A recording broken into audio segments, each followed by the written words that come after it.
So let's start with cell wall, right? আমরা last দিনের ক্লাসে যখন দেখেছিলাম যে যে কোনো সেলের প্রোটেক্টিভ কভারিং এর রেসপেক্টে আমরা দেখেছিলাম সবথেকে প্রথমে রয়েছে cell membrane, and just outside the cell membrane it shows the presence of cell wall in case of plant body, bacterial cell, fungal cell and some algal protista, তাই তো? তো এই যে সেল ওয়াল বেসিক্যালি এটা কি যদি আমরা জানতে চাই তাহলে কিন্তু সবসময় আমাদের মাথায় রাখতে হবে cell wall is the secretory product of protoplasm. Cell ওয়ালটা প্রোটোপ্লাজমের যে সিক্রেটারি সাবস্ট্যান্স সেইগুলোর মাধ্যমেই কিন্তু তৈরি হয়। অ্যান্ড আলটিমেটলি এই যে সেল ওয়াল, সেই সেল ওয়াল যখন তৈরি হচ্ছে সেটা কখন না ডিউরিং সাইটোকাইনেসিস, রাইট? সাইটোকাইনেসিসের সময় প্লান্টের ক্ষেত্রে সেল ওয়ালটা ফর্মেশন হয় এবং এই যে সেল ওয়াল তার নেচারের রেসপেক্টে আমরা বলে থাকি it is permeable, it allows all the material, mostly all the material can pass through this cell wall, and এই যে cell wall that are made up of dead material এবং সেই কারণে এর নেচারটাও কিন্তু ডেড। তাহলে যখনই আমরা সেল ওয়াল বলছি, so the first point is write down cell wall is a secretory product of protoplasm formed during cytokinesis,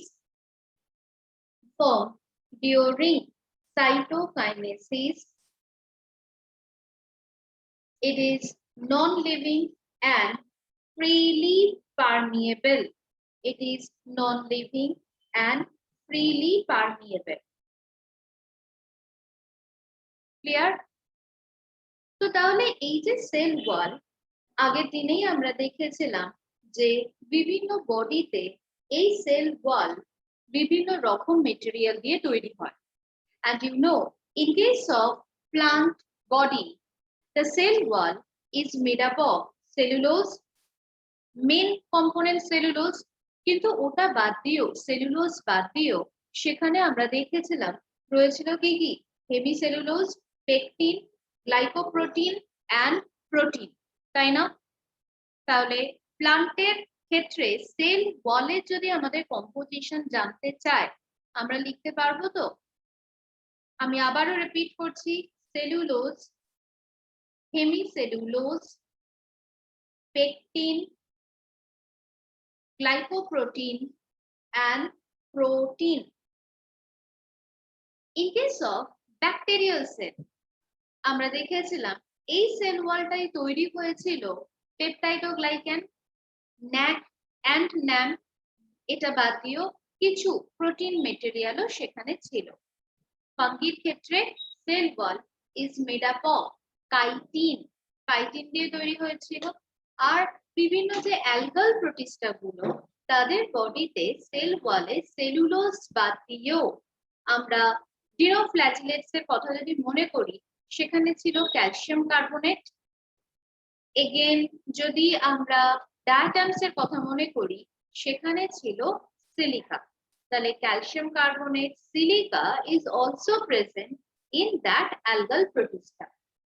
তো তাহলে আমরা এই যে আমাদের সেল ওয়ালকে তার কম্পোজিশনের রেসপেক্টে আলাদা করে নিলাম। এন্ড নাও আমরা সেল ওয়ালের যেটা মেন পার্ট আমাদের 11 এর আমরা যাব সেল ওয়ালের স্ট্রাকচারে। তো জেনারেলি যখনই আমরা সেল ওয়ালকে দেখছি প্লান্টের ক্ষেত্রে, remember cell wall of the plant contain 3 material, তিনটে মেটেরিয়াল দিয়ে কিন্তু তৈরি হয়। Cell wall of plants contain 3 material. Do you know what are the material? Number 1, matrix. Number 2, fibrils, and number 3 is deposition. তাহলে তিনটে মেটেরিয়াল কি কি? Matrix, fibril and deposition, right? Matrix মানে হচ্ছে ধাত্র, মানে যেটা কিনা মোটামুটি অ্যামরফাস একটা মেটেরিয়াল, তাকে আমরা বলবো ম্যাট্রিক্স। এই ম্যাট্রিক্স এর নিচে আমরা লিখবো matrix is made up of hemicellulose, protein, pectin and water. Matrix is made up of hemicellulose, protein, pectin and water. Right? কিন্তু এই ম্যাট্রিক্সের উপরেই রয়েছে ফাইব্রিল গুলো। ফাইব্রিল গুলো যদি কম্পোজিশন দেখি খুব ভাইটাল। ফাইব্রিলস গুলো অ্যাকচুয়ালি তৈরি হয়েছে সেলুলোজ দিয়ে। আমরা প্রথমে বলেছিলাম প্লান্টের যে সেল ওয়াল তার মেইন কম্পোজিশন হচ্ছে সেলুলোজ। তাহলে সেলুলোজটা কোথায় রয়েছে? ফাইব্রিলসে। একটুখানি আমরা খাতাতে লিখবো fibril made up of cellulose, fibril made up of cellulose, full stop. One macrofibril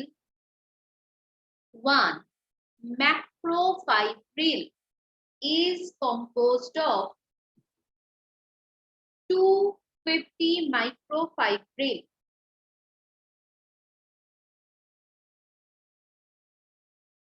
একটা ম্যাক্রোফাইব্রিল যখন তৈরি হচ্ছে অ্যাকচুয়ালি সেখানে রয়েছে 250 মাইক্রোফাইব্রিল। তার মানে আমরা বললাম এই 250টা মাইক্রোফাইব্রিল মিলে তৈরি হয় একটা ম্যাক্রোফাইব্রিল।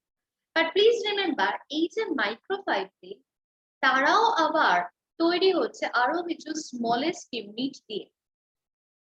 সো আফটার দ্যাট এই লাইনটার পরে লেখ each microfibril is composed of 20 elementary fibril. 20 elementary fibril. 20 elementary fibril or measles. ঠিক আছে, মানেটা বোঝা গেল? তাহলে 20টা ফাইব্রিলস মিলে তৈরি হলো 250টা মাইক্রোফাইব্রিল।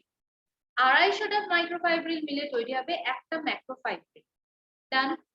বাট এগেইন এই এক একটা মিজেলস, এক একটা এলিমেন্টারি ফাইব্রিল তারা আবার তৈরি হয় 100 সেলুলোজিক চেইন দিয়ে। 100 সেলুলোজিক চেইন দিয়ে। ব্যাপারটা বোঝা গেছে? তাহলে 100 cellulosic chain forms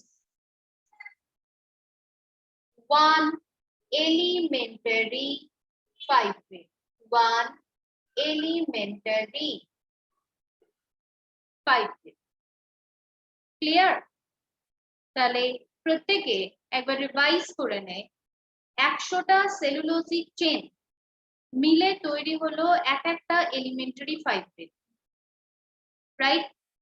এইরকম ভাবে 20টা এলিমেন্টারি ফাইব্রিল মিলে যাচ্ছে গিয়ে তৈরি করলো 250। এই 20টা এলিমেন্টারি ফাইব্রিল এক একটা মাইক্রোফাইব্রিল তৈরি করে, ঠিক আছে? এক একটা মাইক্রোফাইব্রিল এবার জুড়ছে এবং জুড়ে জুড়ে যখন 250টা মাইক্রোফাইব্রিল হলো তখন সেই 250টা মাইক্রোফাইব্রিল মিলে তৈরি হচ্ছে এক একটা ম্যাক্রোফাইব্রিল। মানে ম্যাক্রো মানেই তোরা পড়েছিস, ম্যাক্রো মানে লার্জ, বড়, যেটাকে বোঝায়।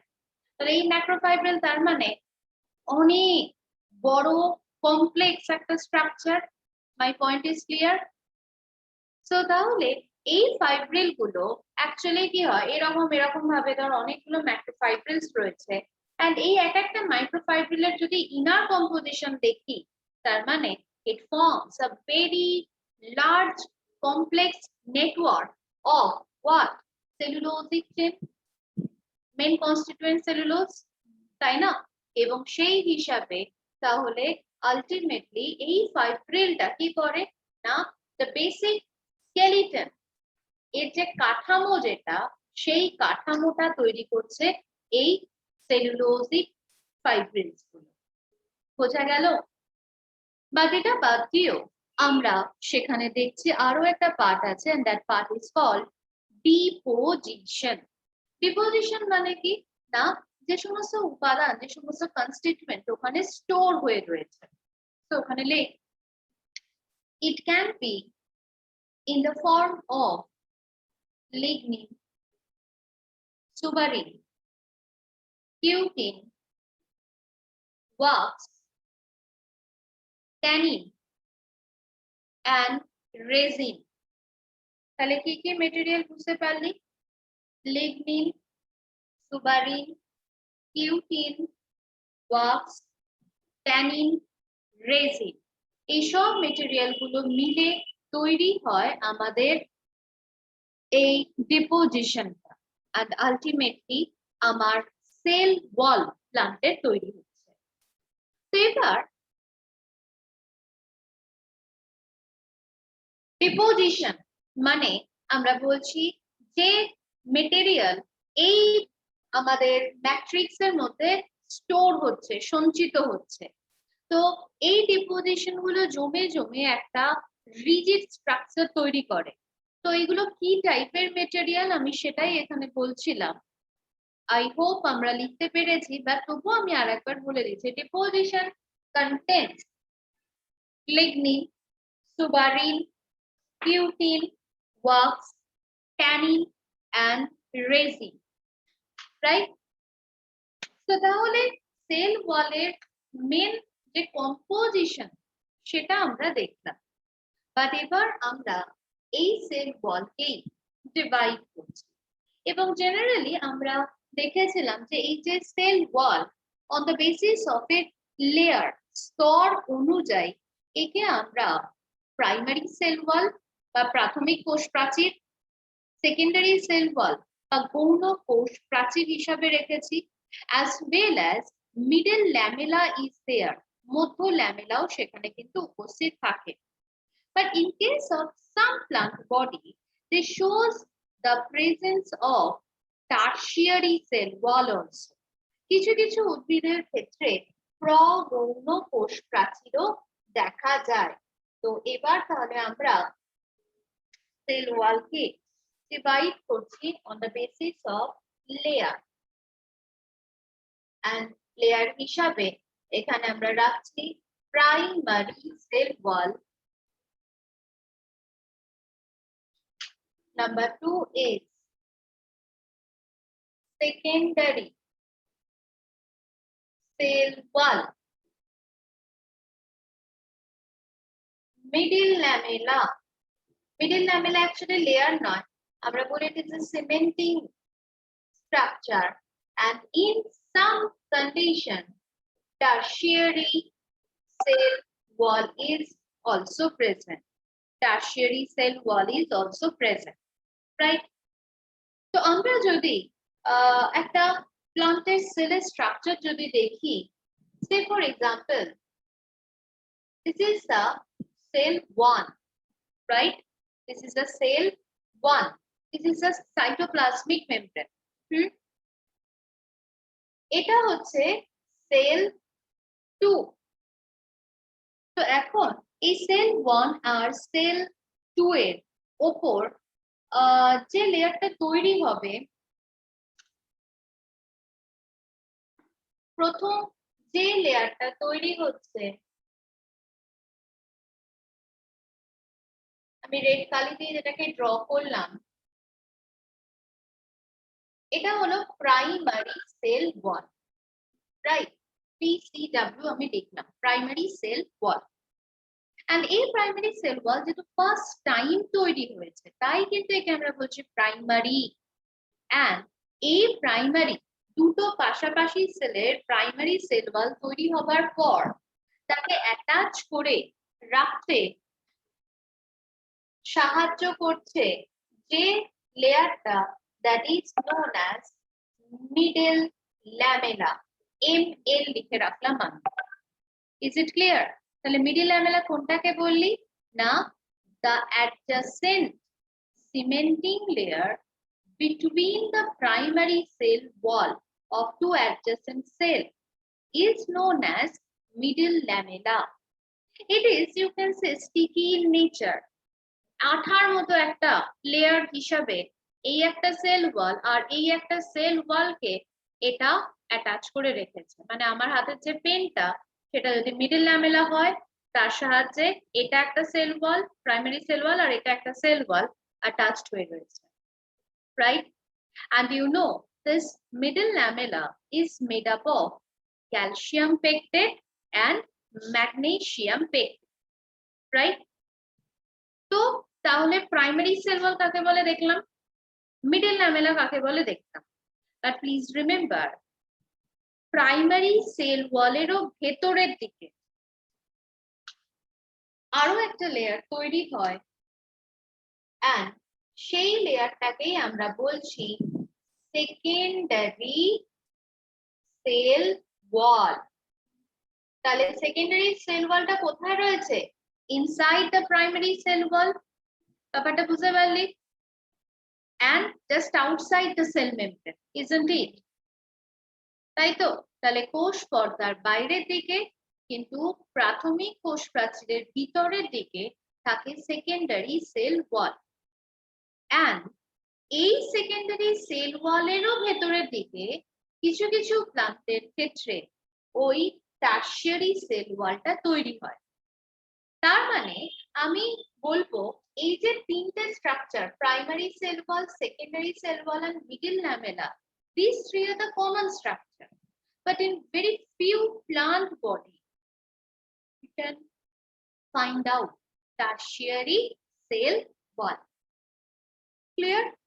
So এবার খাতাতে আমরা এই প্রাইমারি সেল ওয়াল আর সেকেন্ডারি সেল ওয়ালের একটা কম্পারেটিভ স্টাডি একেবারে নিটের অ্যাসপেক্টে আমাদের যেখান থেকে কোয়েশ্চেন্স গুলো দিচ্ছে সেখান থেকে আমরা একটু দেখে নেব।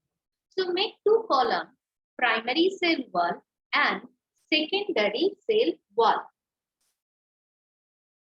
Primary cell wall and secondary cell wall. Primary cell wall layer gets deposited inner to middle lamella. Primary cell wall layer gets deposited inner to middle lamella. অবশ্যই দেখ এটা মিডল ল্যামেলা ছিল, মিডল ল্যামেলার ভেতরের দিকে রয়েছে না, right? তাহলে secondary sell ওয়ালের পরে কি লিখতে হবে নিশ্চয়ই বুঝতে পারছিস, gets deposited inner to primary wall, gets deposited inner to primary wall, right? Second point একটু লেখ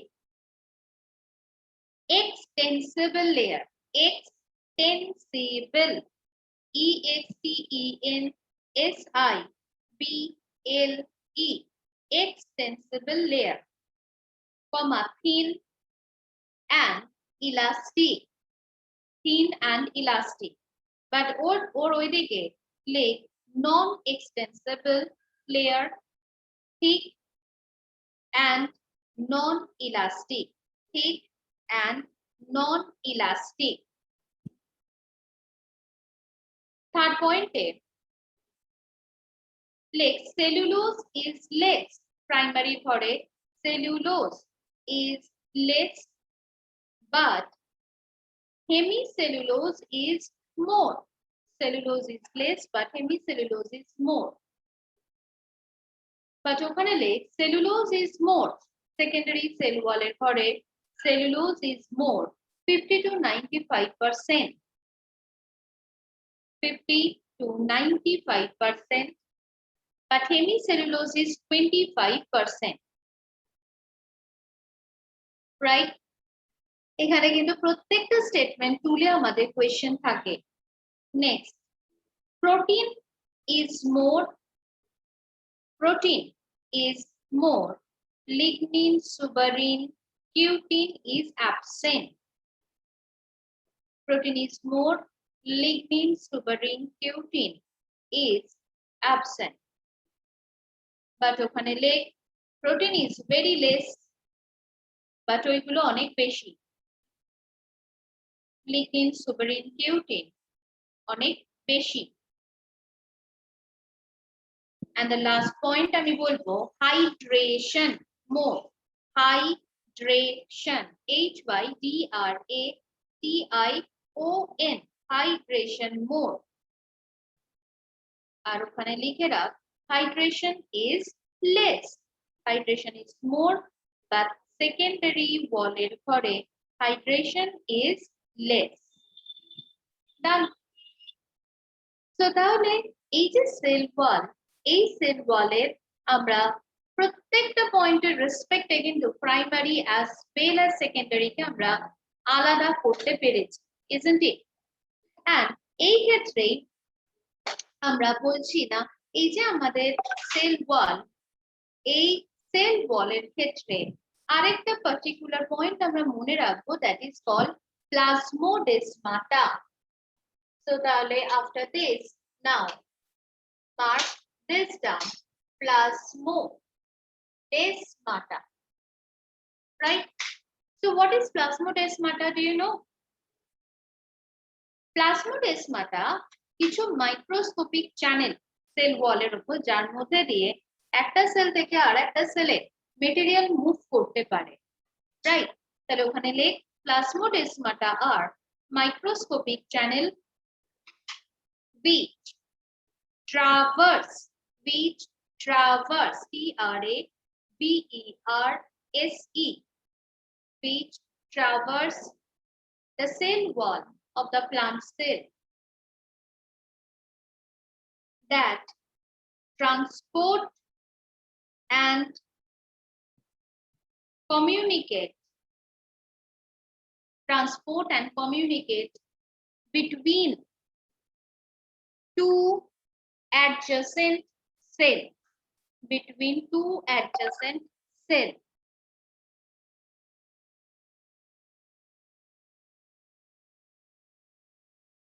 So এই যে প্লাজমোডেসমাটা মনে রাখবি, এটাকেও কিন্তু আমরা দুটো টাইপে ডিভাইড করতে পারি, primary plasmodesmata and secondary plasmodesmata.